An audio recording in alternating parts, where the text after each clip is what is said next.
Saya dari Samarinda pergi ke Jawa karena saya dikompori oleh mahasiswa, bukan saya ngompori mahasiswa. Oke. Dan mahasiswa mempraktekkan prinsip the philosophy of walk the talk. Oke. Jadi walk the talk artinya turun ke jalan, Yes. yang ngomong-ngomong doang tuh, itu Iya. intinya tuh. Bukan omon-omon ya.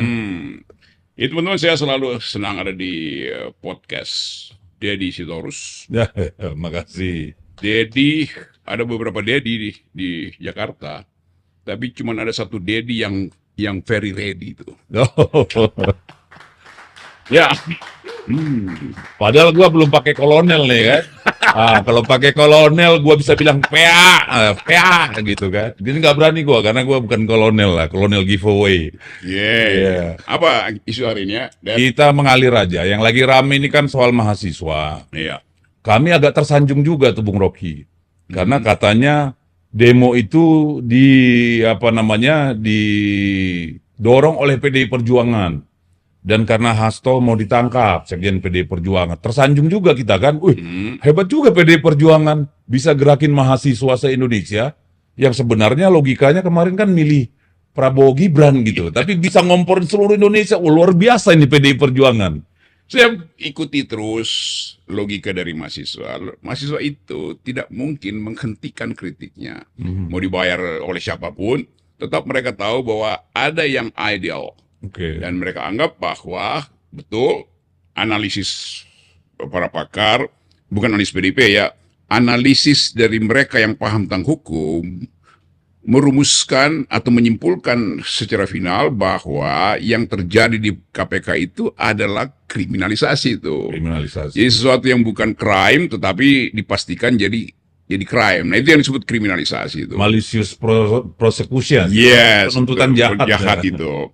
Nah, kalau kita mulai pelajari kenapa terjadi kriminalisasi, padahal fakta-fakta di persidangan tidak satu pun delik bisa dipasangkan pada kasus itu. Maka logika mahasiswa, kalau itu kriminalisasi, berarti ada aktor di belakang itu yang lebih kuat dari hukum. Maka mereka ambil kesimpulan, adili Jokowi. Nah, kalau Hasto bilang adili Jokowi, Hasto sebetulnya diprovokasi oleh mahasiswa. Resonansi dari suara mahasiswa. Iya. Nah, itu kita lagi dituduh itu. Bahwa PDI Perjuangan lah yang bikin adili Jokowi. Padahal kan kita tahu Dari awal mahasiswa mahasiswa sudah, dan sekelompok masyarakat lain yang mendatangi rumah pemberian pemerintah ke Jokowi itu kan minta Jokowi diadili segala macam. Dari awal ide Presiden Jokowi ketika masih memerintah ingin memperpanjang kekuasaan lalu segala macam cawe-cawenya itu nggak mungkin hilang dari ensiklopedia mahasiswa tuh. Ya. Nah, momentumnya memang ada kemarin tuh. Jadi kelihatannya sejarah menyiapkan momentum sehingga PDIP dianggap sebagai pembuka jalan sejarah baru gitu. Mantap. Jadi kita boleh tersanjung apa malu ya? Karena satu sisi kita bangga sih, ya dituduh bisa menggerakkan mahasiswa seluruh Indonesia toh.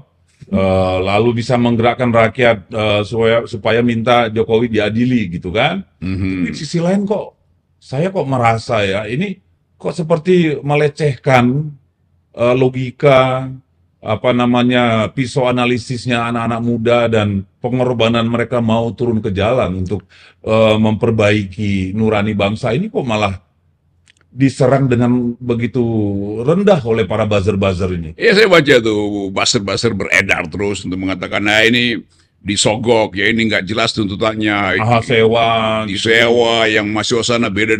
Iya, mereka beda-beda karena mereka datang bukan dari penjumlahan, tapi dari kualitas yang memang berbeda-beda taraf analisisnya. Tetapi ide utama mereka adalah pulihkan demokrasi itu, kan itu jadinya itu. Ide utama mereka kembalikan keadilan sosial tuh. Yang mereka tulis 13, ada yang bilang kok 13 di sini, 5 di sini, nggak ada urusan. Yang penting mereka tahu bahwa kegagalan demokrasi, kesulitan ekonomi, kekacauan persahabatan antara etnis itu disebabkan oleh Jokowi. Itu gampangnya. Jadi kalau kita lihat poster-poster itu, adili Jokowi, itu betul ekspresi. Bahkan itu ekspresi dari anak-anak mahasiswa yang orisinil, otentik. Ya. Dan kalau kita kaitkan dengan isu ekonomi misalnya yang udah di riset, kan kelas menengah kita turun drop dari 9,3 juta. Yes. Sekarang udah nambah kayaknya. Gitu. Dan siapa mereka? Mereka lah yang sekarang menuntut keadilan. Kan anak-anak mahasiswa ini orang tuanya pasti kelas menengah. Nah, sekarang bayangkan anak itu sore-sore pulang terus dengar ibunya ngomel-ngomel, bapaknya juga berantem dengan ibunya tuh. Jadi kelas menengah yang kesulitan ekonomi, problemnya didengar langsung, dialami langsung oleh anak-anak mereka itu mahasiswa tuh. Maka Jadi bagian dari pergumulan mereka saat pergumulan mereka ini, tuh. realita ya. Dan mereka tahu ini, uang kuliah naik, sementara jajan bulanannya drop. Kurangi. Itu jelas. Jadi tidak ada yang ngompori mereka, dia dikompori oleh kedunguan kebijakan, itu intinya tuh. Nah, itu yang memungkinkan kita percaya bahwa di dalam setiap perubahan sosial ada faktor ekonomi. Dan ekonomi pasti akan mendorong semua Sebagai orang trigger. trigger. Nah, sekarang bukan cuma mahasiswa yang ikut. Mak-mak kemarin udah pidato-pidato juga tuh. Jadi mak-mak ini sebut aja ibu mereka justru yang mendorong mahasiswa itu untuk demonstrasi. Bukan Ibu Mega. Oke. Nah, itu juga yang dipersoalkan karena awalnya katanya 5 tuntutan. Dan di dalam tuntutan itu ada adili Jokowi yang kemudian dikait-kaitkan dengan PDI Perjuangan gitu ya. Kenapa 13 kemudian tidak ada adili Jokowi? Iya 13. Jadi kan mereka mulai lihat tuh ya ada mungkin yang mengedit segala macam. Tetapi kalau kita bicara dengan mereka, bagi mereka itu ya semua itu cuma peralatan kampanye doang tuh. Ide di kepala mereka adili Jokowi, nggak ada cara lain. Semua tuntutan turunan itu pasti akan jalan gitu Mau ya. 13 mau 17 diucapkan apa tidak, itu artinya penyebabnya ya dia yang mesti diadili. Siapa penyebabnya? Ya Mulyono. Nah. Mulyani juga tuh. Karena Mulyani itu SPG-nya Mulyono. Oh iya betul. Nah, ada yang berpendapat juga ini memang Jokowi sedang mendorong adanya perlawanan terhadap Prabowo karena dengan menantang, karena kan di ulang tahun kemarin itu dia bilang ini presiden terkuat, tidak ada yang berani mengkritik. Nah itu kan mahasiswa langsung turun ke jalan, itu logikanya gimana? Ya bagus juga itu mahasiswa membaca bahwa Jokowi diam-diam. Jadi kita bisa nilai begini nih kira-kira. Jokowi ada di dalam euforia. Karena dia akan dapat banyak jabatan termasuk pengawas Danantara apa segala macam itu kan. Diundang khusus di situ tuh. Jadi Jokowi merasa bahwa dia masih punya peluang untuk jadi subjek di dalam public opinion. Nah, dalam keadaan Tetap semacam menjadi epicentrum lah. iya, tetap jadi epicentrum politik. tuh. Karena itu dia mesti puji-puji Prabowo tuh. Sementara kita bisa bayangkan, saya bayangkan misalnya, apakah ketika Prabowo memuji balik Jokowi, hidup Jokowi, apakah Susilo Bambang Yudhoyono di dalam nafas yang sama? Apakah Surya Paloh dalam nafas yang sama? Kan nggak mungkin Surya Paloh ada di dalam retorika yang sama. Hidup Jokowi itu nggak mungkin terjadi kalau kita kenal watak Pak Surya Paloh. Demikian juga apalagi Pak SBY kan. Jadi kelihatannya itu semacam ya pada waktu itu ya mungkin keceplosan Prabowo untuk mengatakan iyalah daripada nama Jokowi diucapkan. Ada yang teriak waktu acara itu ya? Pasti itu kan nggak mungkin ini kan Kim plus segala macam. Gerindra sendiri kan nggak mungkin Gerindra itu satu suara tuh. Ya, setelah 10 tahun. 10 tahun kan mereka tahu itu, tuh. Ya. Jadi analisis saya dan kalau kita lihat videonya memang itu ketika disebut nama selamat datang di sini ada Pak Jokowi ada Gibran. Ya sebagai tuan rumah kan malu Pak Prabowo kan. Ya mungkin Pak Prabowo bilang ada ini bisa keterusan sampai selesai acara nih. Mending gua sebut aja hidup Jokowi, hidup Jokowi, hidup Jokowi. Jadi ini dan banyak yang tegang juga kalau lihat wajah-wajah di TV ketika disebut hidup benar. Jokowi itu kan ada kelihatan bahasa tubuh yang nggak nyaman juga. Iya, di mana-mana kalau orang dia ada Jokowi udah pasti terjadi hal yang jadi ini soundbite versus soundbite kira-kira gitu. Apa namanya? Adu-aduan soundbite. Oke. Prabowo ya dan terbaik itu. Tapi mereka masih saling membutuhkan atau Pasti dia saling membutuhkan untuk sementara. Kan ini nggak mungkin misalnya Prabowo menganggap dia membutuhkan Jokowi sampai 2029. Dia nggak mungkin jadi seseorang yang bisa jadi tokoh Asia. Kalau dia masih anggap bahwa saya dituntun oleh Jokowi, ya kenapa nggak Jokowi aja yang jadi tokoh Asia kalau begitu kan. Jadi saya baca ini semacam persaingan psikologi di antara dua orang yang terpaksa harus kawin paksa karena kepentingan politik praktis. Oke, bagaimana melihat kejadian di acara kemarin itu ya? Dari sebuah Rapimnas kemudian tiba-tiba berubah menjadi kongres luar biasa dan mencalonkan presiden. Itu seperti sebetulnya cuma rintik-rintik doang. Tiba-tiba semua buka payung karena diisukan akan ada badai itu. Kira-kira sama tuh dari rapat biasa, lalu ada isu bahwa ya kenapa nggak naikin aja kan? Maka ya mungkin ada aja skenario yang terselubung. Akhirnya Prabowo merasa bahwa sekarang atau tidak selamanya. Oke. Jadi kelihatannya terbaca di situ. Ya kalau kita analisis secara kasar pasti itu untuk mencegah Gibran dicalonkan oleh Gerindra karena keinginan bapaknya, dan dengan cara yang sama kita tahu bahwa sehari kemudian dipanggil semua Kim Plus dan ada kepastian bahwa akan ada koalisi permanen. Artinya tidak mungkin Kalau di luar itu. iya, terutama saudara Fufu Fafa, saudara Gerindra. Jadi kelihatannya itu yang terjadi. Jadi udah menang banyak nih Prabowo. Oke. Maka dia mesti ucapkan dengan reverse psychology hidup Jokowi itu, supaya Jokowi nggak kecewa. Iya, padahal kan tanpa harus bilang hidup Jokowi, kan Jokowinya emang masih hidup ya. Ini kan udah nggak kampanye kan. Karena teriakan itu kan biasa untuk menggelorakan semangat. Kan gitu nih. Ya tapi juga bisa buat ngeledek. Oh, bisa juga Iya. buat ngeledek ya. Hidup Jokowi. Apa namanya? Lu masih hidup nggak? Oke, nah yang menarik kan kemudian ketika diwawancarai media, misalnya sebut saja saya sempat nonton itu Mas AHY ditanya soal bagaimana Gibran. Wah, dia langsung nggak mau jawab dan pergi melipir tuh ketika ditanya media. Kenapa hanya Pak Prabowo aja yang dicalonkan presiden? Gimana dengan Fufu Fafa tadi? Itu gimana ngelihatnya? Apakah ada potensi? Ya pasti, kan dari awal ini Kim Plus ini kan semacam kawin paksa tuh kan. Dan dalam Kawin paksa apa kumpul kebo? ya kalau kumpul kebo itu pasti ada unsur suka sama suka tuh. Ya kan suka, banyak yang suka biar dapat posisi menteri. Iya tapi Artinya ya kan imbal balik trade off kan sebenarnya, Ya, trade- bukan unholy marriage gitu. unholy marriage. Oh ya, bukan Perkawinan yang tidak suci gitu. Kira-kira. unholy marriage lebih tepat, lebih beradab ya. Ya lebih dimaksudkan supaya banyak orang yang pura-pura tahu tapi sebetulnya diam-diam aja.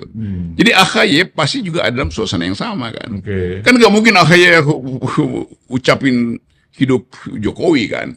Jadi kelihatannya AHY bersembunyi di dalam semacam suasana. Lebih baik wait and see Oke. daripada ikut-ikutan hidup Jokowi itu. Ya, karena- itu pasti inline dengan bapaknya tuh. Banyak yang bertanya kan, baru mau jalan 4 bulan kok udah bicara pilpres gitu. Walaupun tentu haknya mereka toh, karena kan itu hanya keputusan organisasi. Tapi memang momentumnya tepat menurut Bung Rocky. Tepat momentumnya. Tepat ya. Karena itu kan pertama kali Prabowo di 100 hari pertama dia mesti pastikan ide dia itu bisa sampai 2009 apa enggak. Dan nggak ada lagi kesempatan. Dan itu artinya kalangan Gerindra, nggak usah Prabowo lah. Gerindra itu membaca sinyal bahwa Jokowi punya niat yang makin lama makin jahat.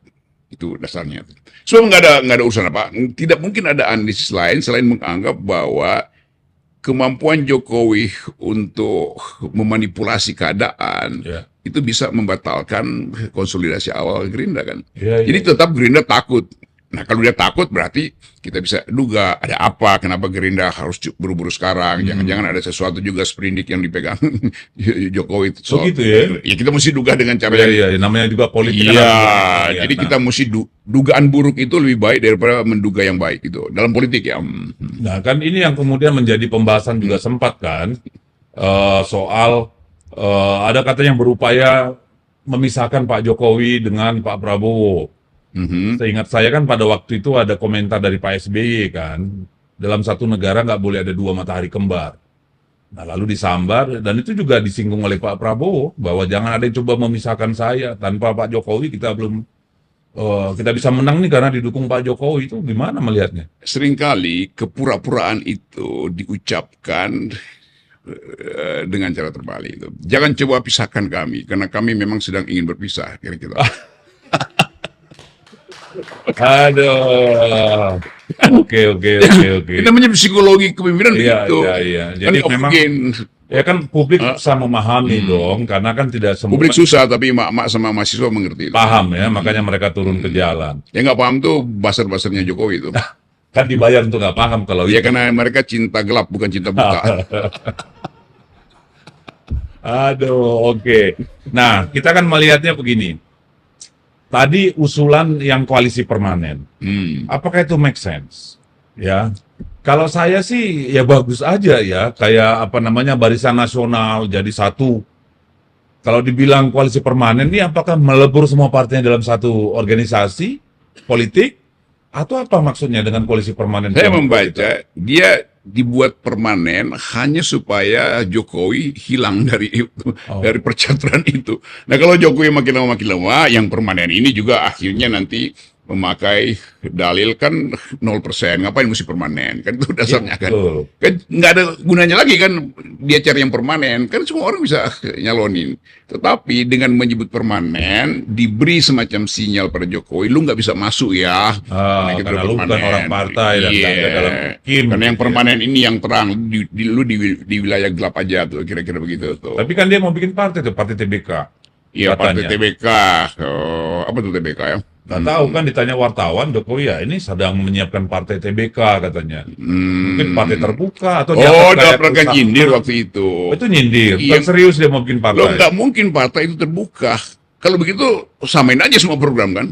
Semua partai itu sifatnya eksklusif karena ada ideologi. Nah itu kan yang bukan pikiran Jokowi. Ingat nggak ada satu Apa bukan saat pikiran? bukan pikiran Jokowi bicara tentang Memang ada dia- ideologi yang mengikat. Ya karena dia nggak bisa, bukan pikiran atau dia memang Itu bukan cara pandang Jokowi. Dia atau memandang dia bahwa memang partai bukan politik. orang yang punya pandangan itu sehingga ngaco. Tapi kan banyak fotonya lagi mandang sawah impor beras, mandang laut pagar laut, kan gitu nih. Itu visi, itu view tanpa visi sebetulnya tuh. Beda tuh. Ya. View-nya ada tapi visinya nggak ada. Ya, tapi Sekenal saya Pak Jokowi banyak view-nya but no vision. View but no vision. Yes. Ya. Hearing but not listening ya. Iya, Kira kayak- gitulah ini. Itu memang bakat lahir apa emang split personality atau gimana? Atau memang kecanggihan seorang Kapasitasnya nggak sampai di situ. Oke, no debat kalau itu. Oke. Nah, oke. Jadi tetap ada ya dalam pikiran manusia lagi mahasiswa itu bahwa soal adili Jokowi sebagai akar persoalan di luar 13 yang kemudian mereka sampaikan ke publik. Jadi kita balik ke situ. Semangat itu ada. Oke. Kalau kita balik ke situ, cara bacanya begini. Paradigmanya adili Jokowi. Oke. Derivatifnya yang 13 itu. Oke. Nah, kadang-kala Basar menganggap kan nggak ada adili Jokowi. Lo demi adili Jokowi, mereka tuntut 13 ini, atau 5 ini, atau 7 ini nih. Kan suka ngaco kan. Kok kan nggak ada tuntutan adili Jokowi. Lo justru demi adili Jokowi yang ini dimulai dipersoalkan. Kan dasarnya gitu. Ini derivatif lah, Derivatif turunan. itu, gitu. 5 itu yang menjadi apa namanya focal point sebenarnya. Ya, jadi adili Jokowi paradigmanya terus ada 13. 13 itu dibikin 5 nanti. Nanti tinggal 2, nanti tinggal 1. Nanti semua hilang, maka tinggalnya adili Jokowi. Begitu itu bacanya. kayak Eka Sila ya. Iya. Eka Sila. Oke, sip. Oke. Iya, Eka Sila itu soal wisdom. Ya. Kalau dalam adili Jokowi itu Eka dosa. Eka sin. Aduh, dosa apa kita melahirkannya ya? Oke. Yes. Nah, kan Bung Rocky ini dari dunia Ini pendidikan. teman-teman, kita lagi membahas sesuatu yang sangat substantif, tapi dengan cara yang ya santai-santai aja gitu. Ya. Very thanks. Lanjut. Siap. Nah, ini kan banyak di poin pertama dari 13 tuntutan mahasiswa itu adalah soal bagaimana ciptakan pendidikan gratis kan gitu nih. Dan menolak pemangkasan anggaran pendidikan. Yes. Yang kita tahu ya di dalam APBN yang kemudian disetujui setelah pemangkasan efisiensi itu ada rekonstruksi. Nah di situ masih tetap dipangkas itu yang namanya anggaran pendidikan. Dia tertolong kemudian ketika makan bergizi gratis dimasukkan dalam nomenklatur anggaran pendidikan yang wajib yang 20% APBN itu, gitu kan? Nah ini kan problem karena Menteri Keuangan menyebutkan tidak ada pemotongan KIP, KIP kuliah, ya. Padahal kita tahu dari tahun lalu pun KIP kuliah itu jumlahnya udah dikurangin penerima manfaatnya, ya. mungkin yang existing yang sudah nerima itu nggak akan dipotong. Itu pun kita masih tanda tanya. Tetapi tidak ada penerima baru. Justru yang tadi kelas menengah sedang terancam secara ekonomi, kesulitan nih kalau anaknya mau kuliah kalau tidak ada penerima manfaat baru. Jadi ini kan ada ketidakjujuran gitu, karena realitanya emang dipotong anggaran pendidikan.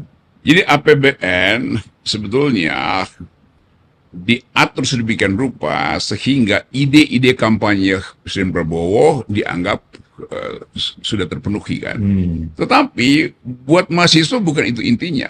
Dia ingin betul-betul ada keterbukaan di dalam kampus. Nah itu mereka tuntut demokrasi itu. Mereka tuntut gratis karena kata gratis itu diucapkan oleh Presiden sendiri kan. Listrik gratis, transport gratis, pendidikan gratis. Ya jadi itu urusan Menteri Keuangan untuk mendalilkan. Tapi bagi mahasiswa itu urusan teknis, urusan kalian lah. Yang jelas kami kesulitan ekonomi itu. Itu jadi sebenarnya yang mereka mau ucapkan itu. Dan kan sesuatu yang udah secara faktual kesulitan ekonomi nggak perlu lagi didebatkan secara akuntansi segala macam. Ngapain? Uang orang nuntut hal yang betul-betul setiap hari mereka rasakan kok. Padahal kalau mereka mau turun ke pasar, bisa melihat bagaimana daya beli masyarakat sekarang ya. Pasar pun sepi sekarang, jangankan mall, gitu ya. Dan tadi saya makan siang, itu ngobrol-ngobrol sama ada ibu-ibu, mereka bilang sekarang semua naik. Kalau dulu kita bisa 200.000 untuk belanja satu hari. Sekarang sekali ke pasar tuh 500.000. Dan itu sangat berpengaruh, karena kelas menengah ini kan punya banyak beban, anaknya kuliah atau SMA. Lalu mereka pasti biasanya punya kewajiban cicilan motor, mobil, cicilan rumah, dan sebagainya. Nah, sementara tidak ada ruang lain untuk menambah income itu, gitu. Ini kan problem yang sangat mendasar sebenarnya. Dan itu juga dibaca oleh statistik internasional, bahwa Indonesia memang disebut gelap karena soal-soal semacam ini. Jadi bukan gelapnya sendiri, seperti kata Pak Luhut, gelap bukan gelap, kalian yang gelap. Ya memang mereka yang gelap. Karena itu mereka katakan kami merasakan kegelapan. Ya Luhut gimana mau gelap? Duitnya $5 billion dikelola itu diputar-putar itu melalui ponakannya. Ya nggak mungkin gelap lah, dia terang benderang malah. Betul, kita lihat ini satu upaya untuk mencari cara menghalangi tagline Indonesia gelap itu beredar. Kan cuma itu caranya kan. Nah caranya itu sebutkan. Kalau misalnya para pejabat, termasuk Pak Luhut, kan kita mesti percaya bahwa di ujung tunnel itu ada harapan, ada cahaya. Lah kenapa kita tahu itu ada cahaya? Karena kita ada di dalam kegelapan tunnel kan, logikanya begitu. Jadi bukan berarti di dalam tunnelnya ada cahaya di ujungnya. Mahasiswa menganggap kegelapan itu disebabkan selama Presiden Jokowi memerintah itu. Dan baru sekarang mereka merasa oke, ada kesempatan untuk mengucapkan itu karena Presiden Prabowo seharusnya yang ada di ujung tunnel itu adalah Prabowo. Ternyata Prabowo bilang enggak, saya bagian dari tunnel yang gelap karena saya berguru pada si gelap. Jadi sebenarnya mahasiswa ini berharap Pak Prabowo sangat berharap mendengarkan apa persoalan yang mereka alami. Iya, dan Prabowo udah tahu bahwa mahasiswa ingin adili Jokowi. Maka Prabowo bilang hidup Jokowi. Jadi masuk akal ketika kemudian mahasiswa pada poin 2 dan 3 bicara tentang cabut proyek-proyek PSN yang nggak jelas dan tolak revisi Undang-Undang Minerba. Ini dua-dua kan sudah berkali-kali diucapkan Pak Prabowo, tapi nggak ada tindak lanjut. Evaluasi PSN sampai sekarang tidak ada evaluasi. Jadi anggap nggak ada evaluasi, malah anggaran seluruh kementerian dan lembaga gitu. Yang nggak efisien itu memang dua tuntutan itu kan. PSN itu apa efisiensinya nih di PSN yang kita nggak pernah tahu dari mana disebut bahwa itu proyek strategis nasional. Strategisnya di mana? Jadi nggak pernah ada dilibatkan akuntan. Ya sebetulnya akuntan sosial, iya akuntan publik itu yang bisa diterima jalan pikirannya. Tidak ada riset AMDAL di situ. Tiba-tiba di sana gelap juga, mungkin ada apa namanya golden share juga, macam-macam kan bisa aja tuh. Ya karena kita tahu bahwa di situ memang transaksi kegelapan di situ kan, the black market of injustice itu kan. Itu pasar gelap itu kan pasar gelap kekuasaan aja kan di dalam situ tuh. Karena kan penguasa tertinggi yang mengatur-ngatur itu kan hanya model bolpen aja tanda tangan toh.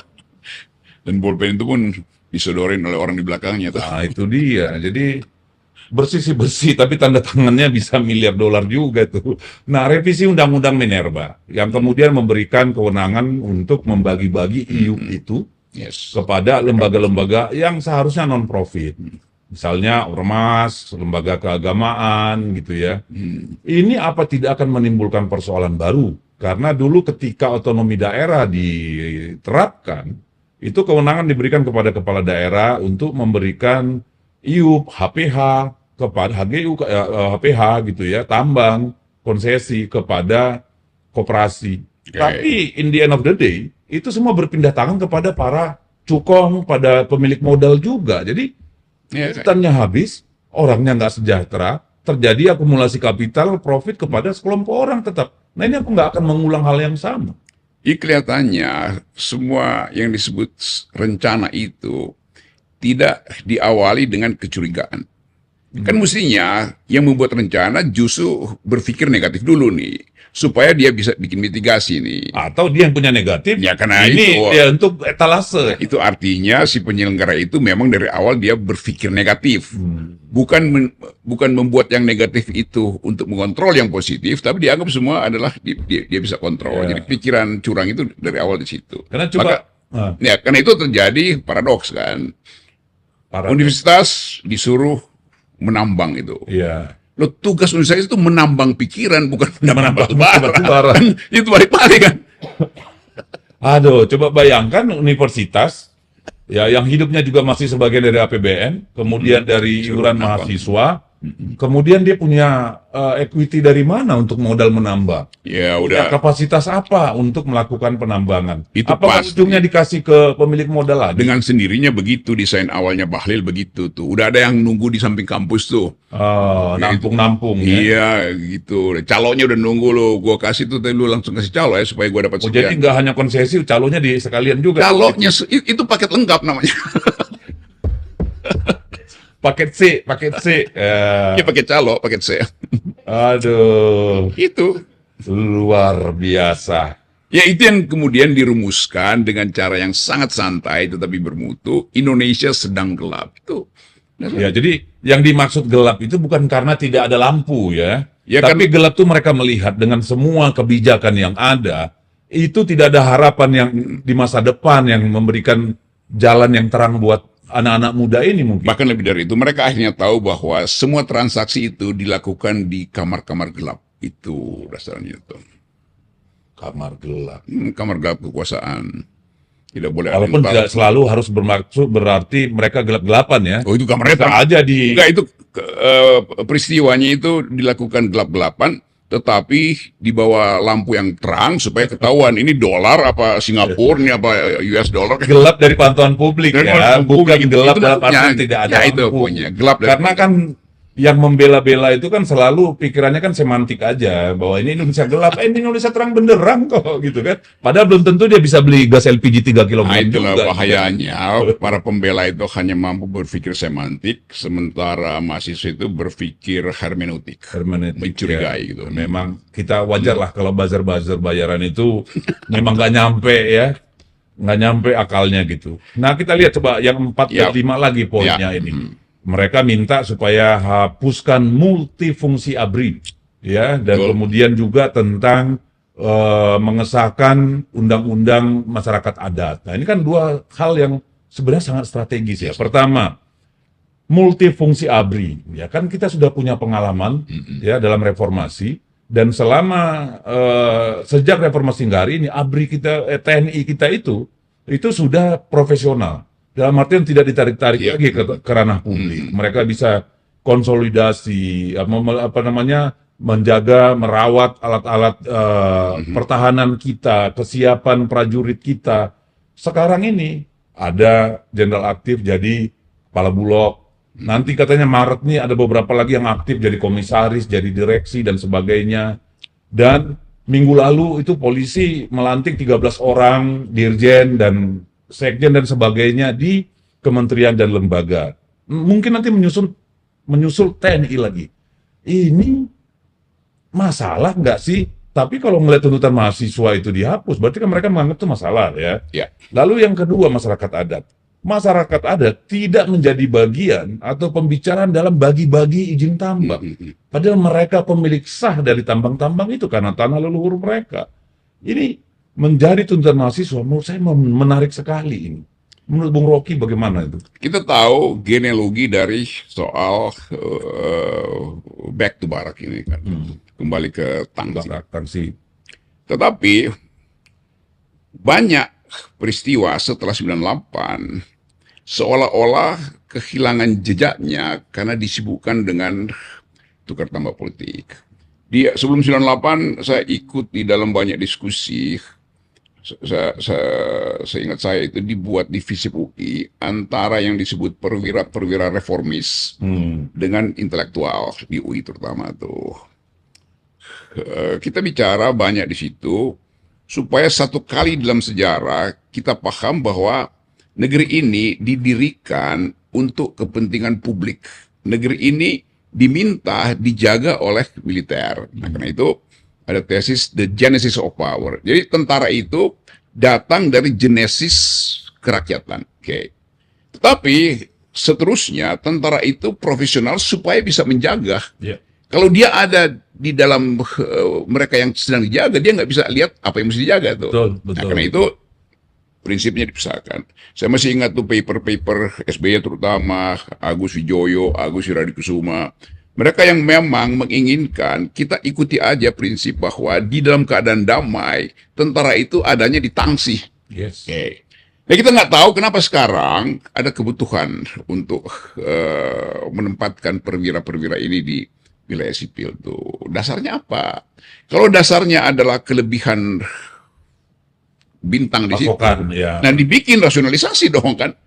Bukan kelebihan bintang itu diekspor ke wilayah sipil tuh. Itu dasarnya. Jadi tetap prinsipnya adalah wilayah sipil itu harus diasuh melalui civilian value. Ya.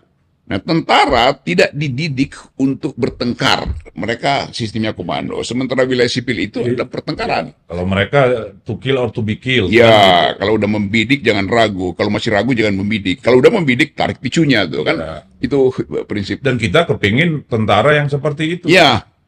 Jadi kelihatannya kalau moralnya begitu, maka banyak orang yang menganggap ngapain gue masuk Akmil, masuk Akpol apalagi itu. Kalau pada akhirnya dia tidak bisa jadi jenderal, dia jadi komisaris, dia jadi dirut, ngapain? Jadi, tapi ada nggak ini kemungkinan karena melihat karena undang-undangnya kan jelas bahwa TNI boleh masuk ke ranah sipil, tetapi pada lembaga tertentu, yang ada, misalnya Basarnas gitu kan, ya, jadi BNPB. Kepala bulog bisa nanti kalau udah perang itu, kalau nggak ada perang, harusnya enggak. Nah, apa enggak ini juga dipicu oleh Polri yang selama 10 tahun ini begitu banyak masuk ke ke jabatan-jabatan publik dan melihat begitu telanjang di media sosial bagaimana oknum-oknum polisi itu mempertontonkan hidup mewah. Coba bandingkan Kapolres dengan Komandan Kodim. Ini kan apakah ada persoalan ekonomi juga di sana atau kecemburuan? Ini bukan lagi oknum nih. Ini udah melembaga tuh. Udah melembaga. Dan kalau soal beginian kita tanya pada Ben Sukatani. Ben Sukatani. Yang Sukatani namanya Ben itu ya. Yang lagi viral itu. Oh, itu yang bayar-bayar itu. Bayar polisi. Jadi betul-betul bukan sekedar jadi pembicaraan intelektual atau di podcast seperti ini. Itu udah jadi pembicaraan bahkan di kalangan anak muda. Punk rock ini kan. Jadi mereka yang paling sempurna merumuskan bahwa parcok yang diisukan itu betul-betul real. Bahkan dalam satir yang sangat tajam itu, jual mobil, polisi, ngurusin bayar polisi itu. Bahkan jadi polisi bayar polisi itu.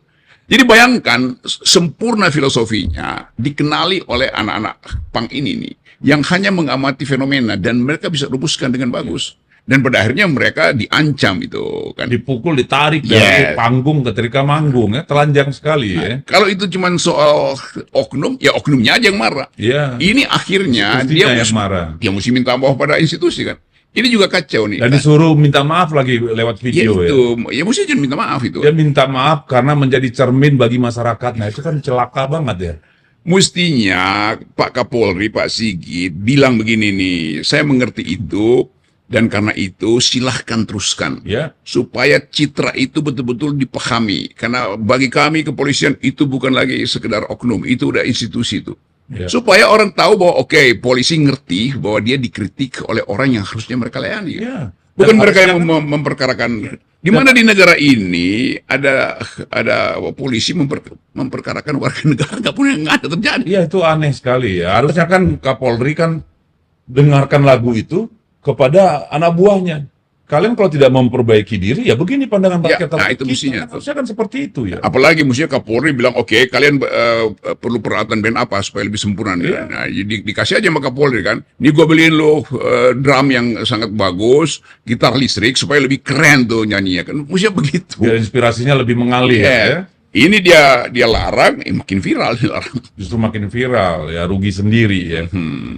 Nah, kemudian nih soal poin 67 itu minta ini kebijakan lagi nih soal apa namanya Inpres nomor 1 tahun 2025 soal pemangkasan anggaran. Oke. Lalu soal minta untuk dievaluasi makan bergizi gratis. Bicara soal ini dulu lah, apa namanya soal pemangkasan anggaran. Saya melihat bahwa kita akan mengalami banyak masalah dengan pemangkasan anggaran yang Ya. luar biasa itu, ya. Karena yang namanya belanja negara itu, belanja publik itu adalah salah satu stimulus ekonomi yang paling penting.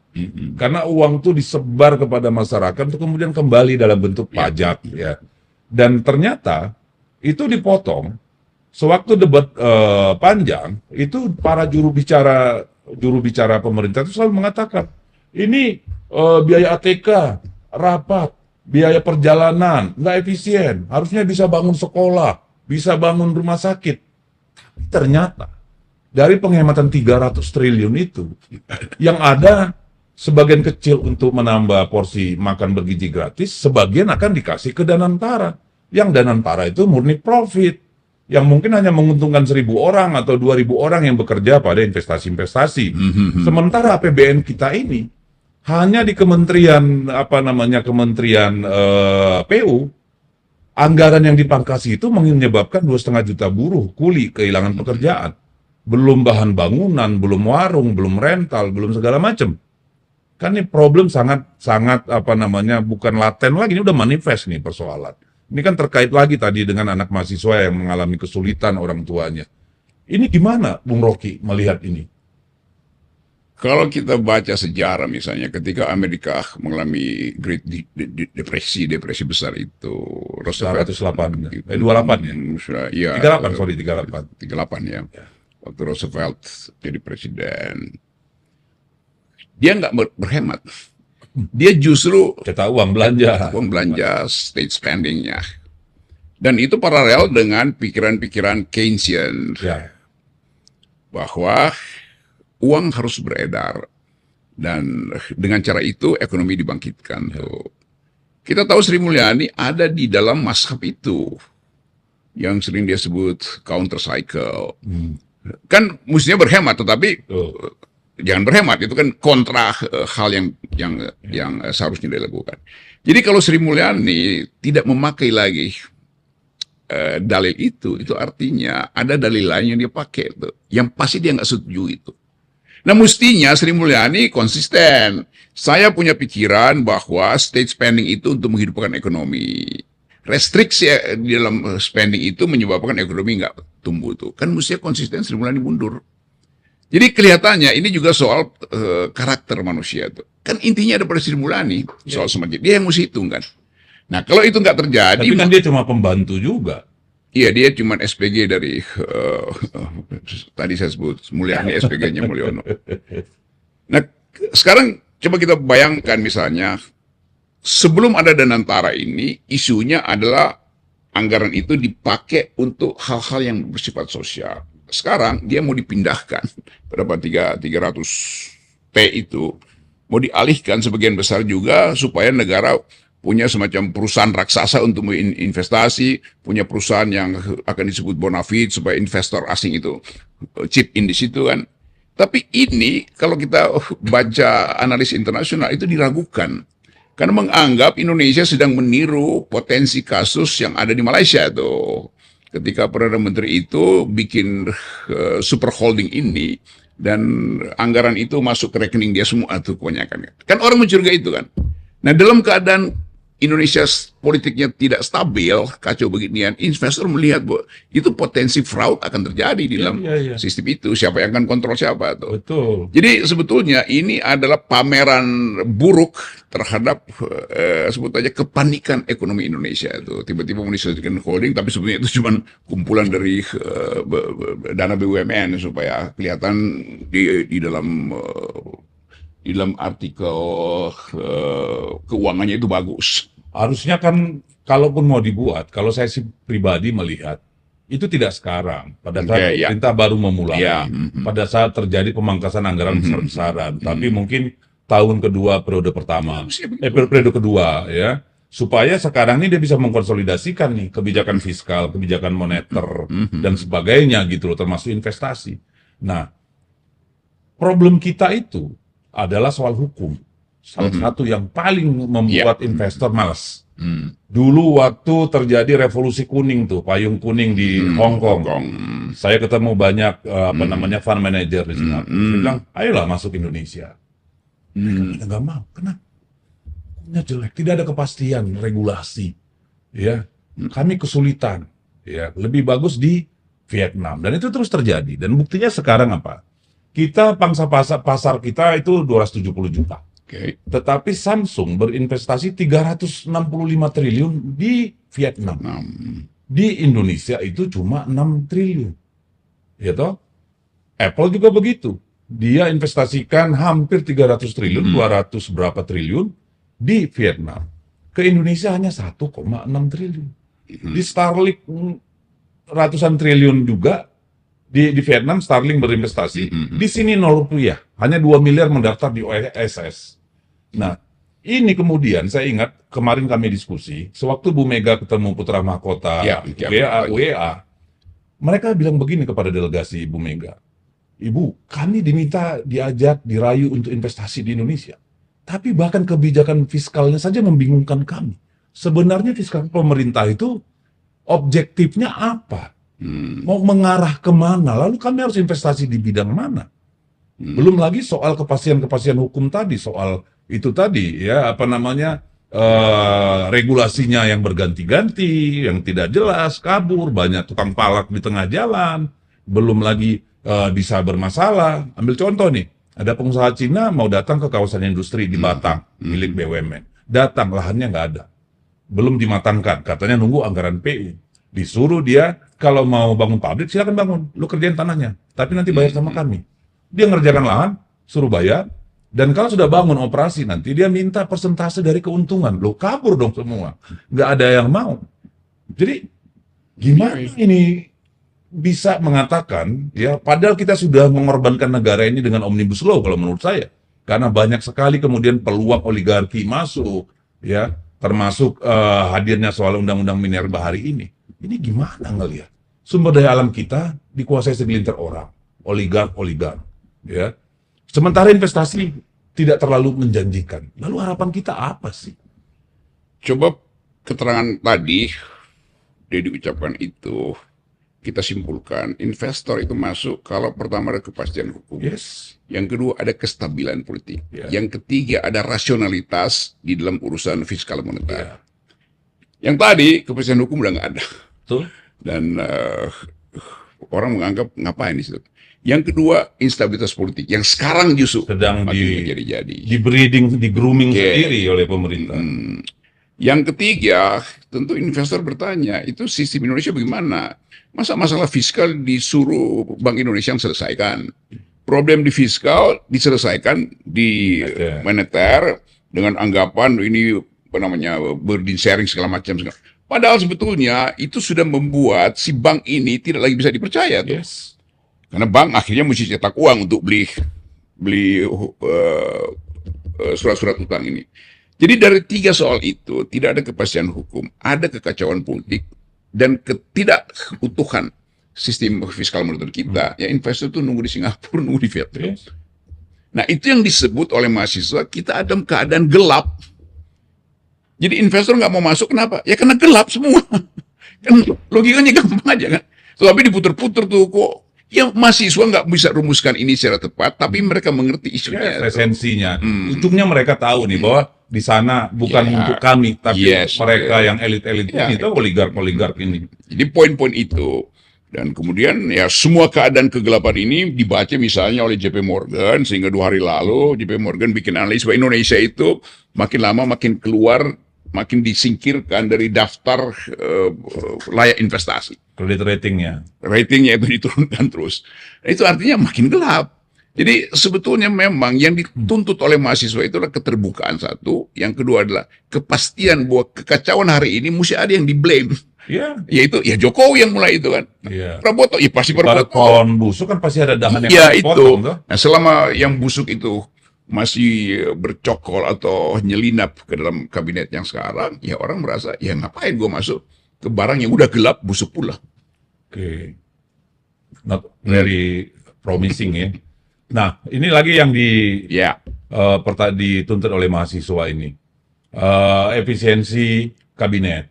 Kita Bung Rocky melihat bahwa kabinet ini akan tetap 48 menteri, lalu sekitar berapa itu? 38 apa 68 wakil menteri, tambah sekian puluh staf khusus dan utusan khusus, yang total itu jumlahnya 385 orang nih. Kabinetnya nih, eselon satunya ini, bukan eselon satu nih, para petingginya ini. Apakah menurut Bung Rocky ada harapan bahwa Pak Jokowi akan, Pak Prabowo, Jokowi udah lewat, Pak Prabowo untuk kemudian meredefinisikan kabinetnya ini? mestinya kita inginkan itu. Tetapi kita mulai merasa bahwa kelihatannya Prabowo, kan Presiden udah bilang, ini bukan soal besarnya tuh, besar yang penting efektif itu kan.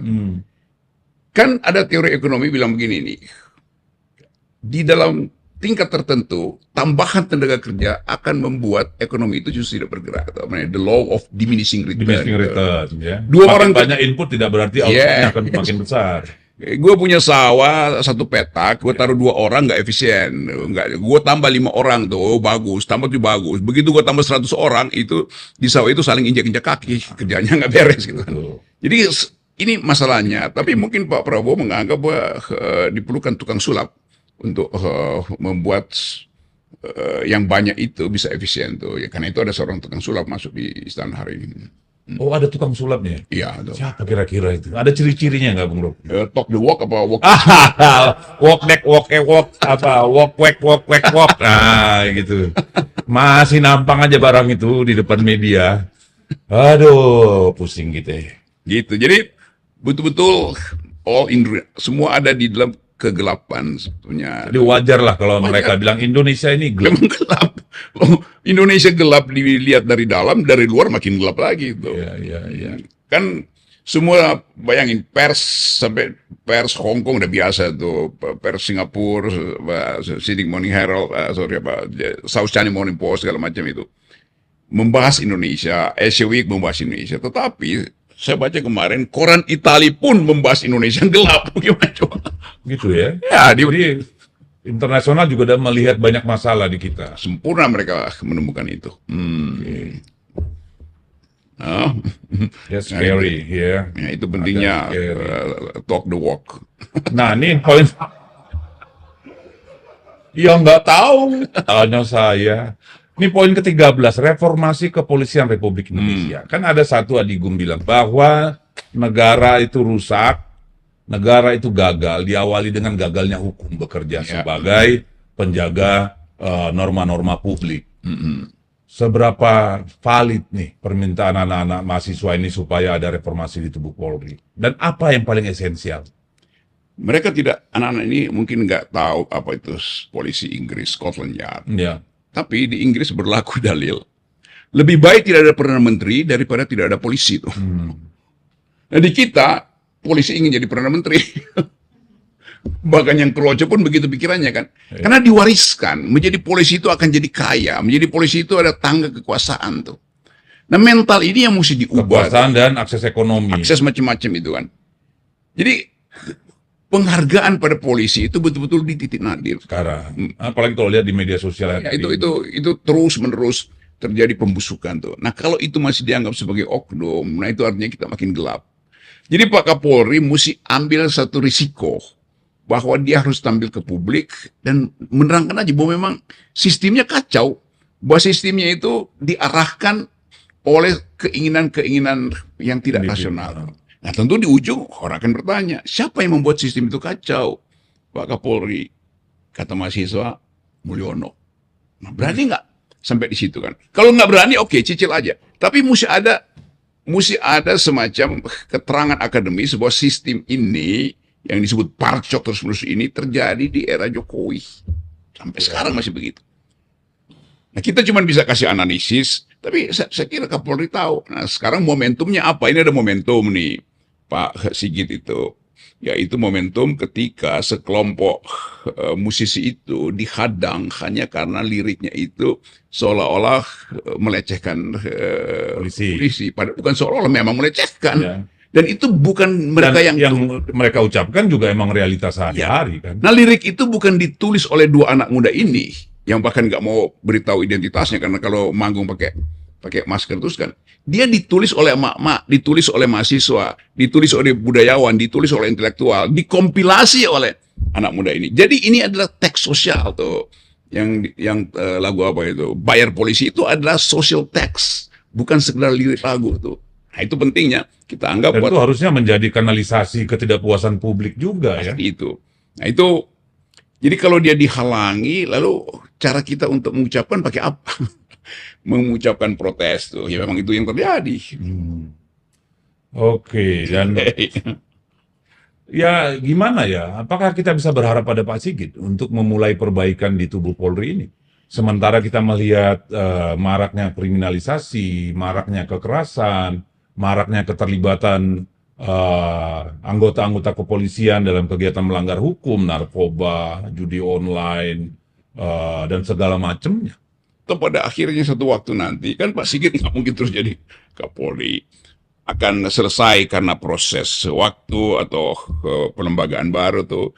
Jadi ini kesempatan pada Pak Sigit untuk tampil dan mengakui bahwa ada yang benar di dalam logika publik itu. Tetapi tentu ada konsekuensinya tuh. Bahwa dia akan ditagih terus. Kenapa Anda selama sekian tahun ini tetap tidak bisa mandiri dalam putusan? Tentu akan ada pembelaan dari kepolisian atau Kapolri sendiri. Kita nggak ada soal.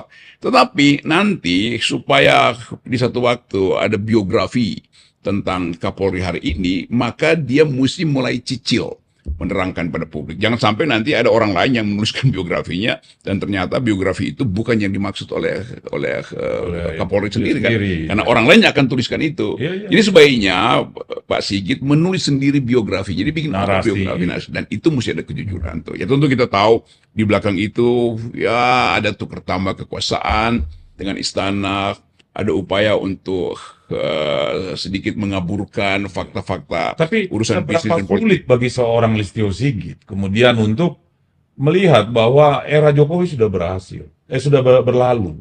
Sekarang dia adalah katakanlah pembantunya Pak Prabowo. Saya rumuskan satu kalimat ya. Pak Kapolri terlalu tahu banyak hal. Dan banyak orang tahu bahwa ada hal yang harus diberitahu lebih awal oleh Pak Sigit. Jadi Kapolri tahu tentang banyak hal, tapi orang juga tahu bahwa Kapolri menyembunyikan banyak hal. Itu soalnya kan. Nanti diuraikan di tempat yang lain, pembicaraan kita kan. Tapi tetap begitu dimunculkan oleh mahasiswa, maka satu institusi Polri itu dihadang oleh moral baru. Moral force ini akan menghadang terus. Nah, sekali dia diloloskan, justru dengan cara yang bijak, Kapolri akan bilang, ya itu lagu yang mewakili keresahan rakyat. Harusnya dia undang ke markas Polri ketika ngundang para stand up komedian itu kan. Ya, mesti begitu. Kan mesti kalian sini, anak buah gua, lu nonton nih semua. Dengar ya, itu penting. Karena memang itu intinya kan. Kan polisi ini adalah rakyat yang dipersenjatai itu. Lain dengan tentara. Tentara itu tugasnya buat perang tuh. Jadi dia mesti balikin senjatanya pada rakyat. Karena rakyat bilang, balikin senjata gue. Senjata gue itu bukan untuk bayar polisi kan. Nah itu yang kenikmatan berpikir itu mestinya ada di dalam kepolisian tuh. Saya sebut kenikmatan berpikir. Dengan itu Pak Kapolri bisa lakukan ya bukan revolusi mental, tetapi dia paham bahwa kita sudah sampai pada titik nadir sehingga keluar satir itu. Dan itu bukan ditulis oleh dua orang pemain band, tapi itu adalah grammar sosial yang disinopsiskan di dalam satire dalam lagu. Itu sosial naratif harus. Itu istilahnya tuh. Oke. Jadi Sosial naratif itu bahasa mulia orang ngerti nggak maksudnya? mereka kan taunya HP-nya banyak, pokoknya setiap komen dihargai sekian ratus rupiah, sekian ribu kan gitu doang. Nah, kemudian jadi udah berapa lama kita nih? Udah cukup lama? Sampai puas. Sampai gua puas sampai pagi nanti nih. Aduh, tapi nggak ada. Iya, ya. Ya ntar lu bisa bikin berapa sesi itu. Jadi gini deh, pemerintah harus mulai menyadari bahwa situasi tidak seindah yang mereka dengar dari para pembisik-pembisik. Realitanya rakyat sedang mengalami pergumulan yang tidak mudah, ya. Dan itu sangat-sangat real gitu. Di sisi lain kan sebenarnya anak-anak muda ini, pemilih ini, kalau memang benar 58%, justru adalah orang-orang yang memilih mereka. Tapi sekarang di framing bahwa ini adalah PDI dan anak abah gitu. Dia kan berpotensi kehilangan justru yang memberikan dukungan pada dia. Dan ketika mereka muda, ketika hilang kepercayaan sampai tua juga nggak bakal mau tuh nanti. Apa nggak kepikiran ke sana ya?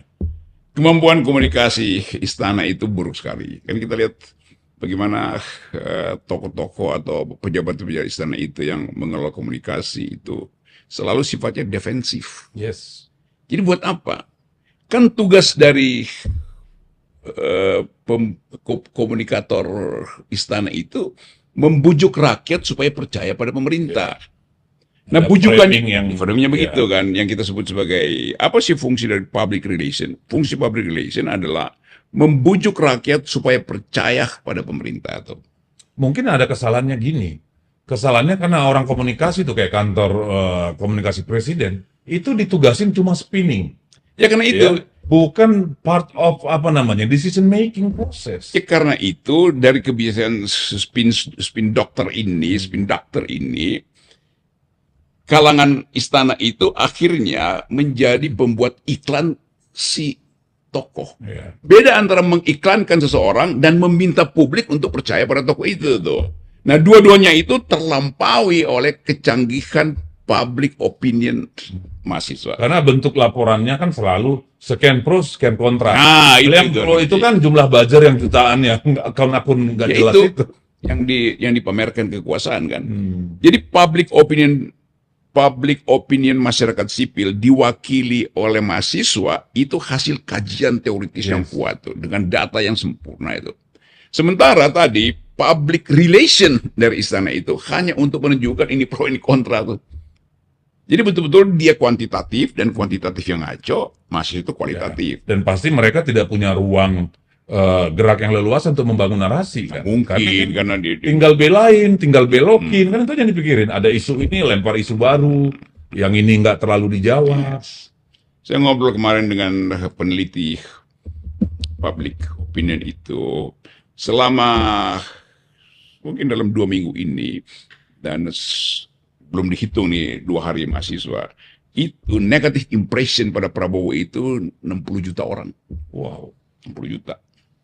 Nah, bagaimana menangkal itu? Hanya dengan, wah kalian tuh cuma asal ngomong gelap, kami tahu terang. Iya, tetapi negative impression ini kalian nggak baca kan? Impactnya apa tuh? Nuduh anak abah atau apa namanya nih, penunggang banteng. Ngapain itu kan? Jadi nggak ada kecerdasan untuk tanding dengan argumen dari para mahasiswa tuh. Ya memang bukan untuk argumen, karena mereka tahu persis dari sisi komposisi ini.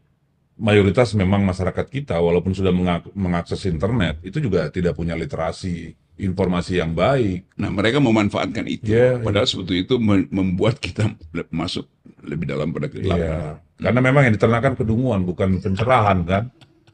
Saya menyatakan itu dengan rasa sedih sebenarnya. Jadi, oke. Nah, sekarang apa yang ada dalam benak mahasiswa, Bung Rocky? Apakah, 3 hari mereka demo, kemarin di Malang luar biasa, di Jogja juga luar biasa. So, what next? Mereka berpikir bahwa ini kesempatan terakhir bagi generasi Gen Z ini supaya 2029 mereka ingin ada pertandingan argumentasi dan mereka ingin bertanding di situ. Karena itu mereka ingin bersihkan dari sekarang. Ya. Apa penghalang-penghalang itu? 13 itu. Apa penghalang utama? Ketidakkonsistenan Prabowo. Apa yang mesti diucapkan oleh Prabowo? Adili Jokowi, cuman itu. Jadi diputer-puter nanti, kok adili Jokowi? Ya itu cuman intinya. Sementara kalau nggak ada adili Jokowi, artinya Gibran akan dicari cara oleh si Mulyono ini supaya tiba di 2009. Anak-anak ini bukan takut pada Gibran untuk berdebat di 2009, tapi mereka menganggap kalau begini ngapain kita berpartai, ngapain kita berdemokrasi, ya main curang aja kan. Nah itu justru yang kita mesti anggap sebagai Ya kan itu menarik juga tuh, karena Yes. kemarin Pak LBP kan bicara itu bahwa dana bansos 500 triliun nggak jelas tuh. Ya itu soalnya kan. Mereka ingin semua itu. Jadi bagi generasi sekarang, mereka anggap bahwa pendidikan politik harus dimulai dari sehari. Nah, supaya kurikulum itu mereka tulis sendiri, jangan ada orang yang diselundupkan untuk mengacaukan kurikulum mereka di 2009. Nah, bagi mereka, Fuhufapa itu adalah agen kegelapan yang diasuh oleh Raja Gelap. Nah, gitu kira-kira tuh. Apa namanya Harry Potter itu? Lord Voldemort.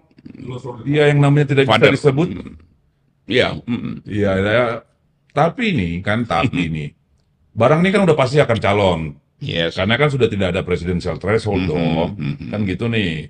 Tinggal kita akan melihat bagaimana tarik-menarik, gesekan, benturan antara ya yang sekarang sedang berbulan madu, walaupun sudah berbulan-bulan yang ada susu madunya nggak ada. Iya kan? Pasti ini akan terus nih, akan menjadi riak-riak politik yang justru akan mengganggu stabilitas politik kan. Ya, saya baca itu juga bahwa bagi si Raja Gelap ini, yang dia paling cemaskan, kalau PDIP tumbuh terus di dalam asuhan masyarakat sipil tuh. Nah, karena itu, upaya untuk ya merongrong PDIP, entah dari dalam, dari luar itu target utama. Kan cuman itu obsesinya kan. Ya, ya. Dan kita tahu bahwa bahkan ketika keadaan ada di dalam semacam kegundahan karena Hasto sebagai sekjen dipermainkan oleh KPK yang sekedar ingin mengkriminalisasi, tiba-tiba ada yang senang itu kan, terlihat bagaimana Jokowi senang nih Hasto ditangkap tuh, lalu Gibran juga senang. Senyumnya merekah. Iya, tuh kan. Walaupun waktu di bandara ditepis gitu ya. Mungkin karena masih belum ditangkap-tangkap gitu ya. Kita bahas bahasa tubuhnya. Jadi tetap kita baca tidak ada prinsip kenegarawanan dari mantan Presiden Jokowi. Kalau kita anggap dia tidak punya prinsip itu, artinya dia ingin lakukan sesuatu yang manipulatif di kemudian hari. Tetapi Is the master of it kan. ya, tetapi itu justru yang ditunggu oleh gerakan mahasiswa. Nah, kalau Jokowi konsisten begitu, maka gerakan mahasiswa akan bilang, jangan adili Jokowi, adili aja muridnya tuh. Itu Prabowo. Akan dipaketkan akhirnya kan. Iya. Karena Prabowo tidak ada presiden, diferensiasi. yes, karena Prabowo presiden tidak bisa menghentikan langkah-langkah manipulatif dari Presiden Jokowi. Kan mestinya Jokowi menganggap bahwa kesempatan bagi dia untuk mengatakan saya sudah tidak berkuasa, saya ingin KPK itu jangan lagi dikait-kaitkan dengan saya tuh, sehingga ada sinyal tuh. Nah kalau itu, tapi yang terjadi kan justru baliknya kan, dia menganggap bahwa KPK itu menjalankan agenda dia sehingga Hasto akhirnya dibui. Karena ada Inspektur VJ nelpon Justice Bao gitu kan, sama inilah awas-awas lu ya, kan kira-kira gitu nih. Makanya hasil prapitnya kan kayak begitu kemarin. Itu geng New Delhi bukan geng New Solo. Ya oke lah.